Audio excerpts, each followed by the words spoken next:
All right, so this is the big moment, okay? Up until now, you've been able to say, I'm not a rocket scientist.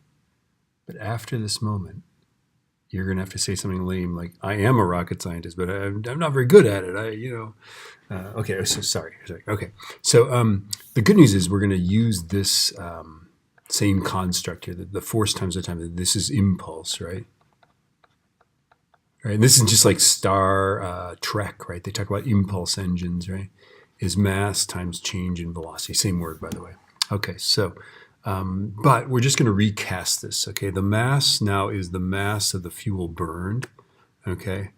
And then the delta V here is actually, that's the exhaust gas velocity. That's how fast the combustion particles come out of this rocket engine, or it could just be, air coming out too, right? Or ions. And then T is the time to burn the fuel, and then F is the engine thrust. Okay. Now, technically, by the way, we're actually figuring out the force on the exhaust gases, right? This is the mass of the fuel.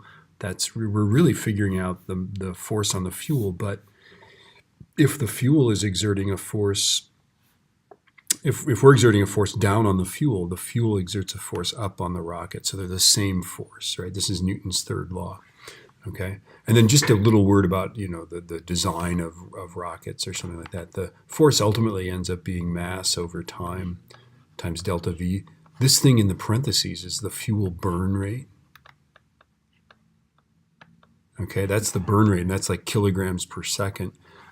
Basically, if you're designing a rocket, you want the delta V to be as big as possible so that the burn rate can be small, because if you have a large burn rate, you go through your fuel faster, okay? And just a little cardboard Estes rocket engine has a delta V of something like 700 or 800 meters per second. A liquid fuel engine like the Saturn V is in the thousands of meters per second. And the ion drives like the Dawn spacecraft or the Hermes spacecraft in the Martian, okay?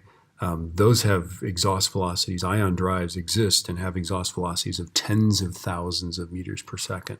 And they're super cool. I've got a video on one of those. It's probably not terribly good, but there you have it. One thing I want you guys to think about, okay, is you've got rocket A, rocket B. Let's hypothetically set this up so that A is got an is infinitely high in the air, and there's nothing below it for miles and miles. Nothing. In fact, it's a hypothetical thing, and it's an infinite distance below that.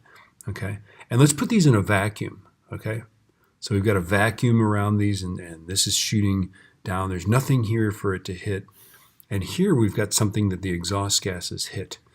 Okay, and the question is, does B accelerate faster, or does A accelerate faster? I've got a demonstration of this, so I want you to think about it. I want you to think about these two situations and have an opinion, okay? I'm going to do the next two examples in the next two videos.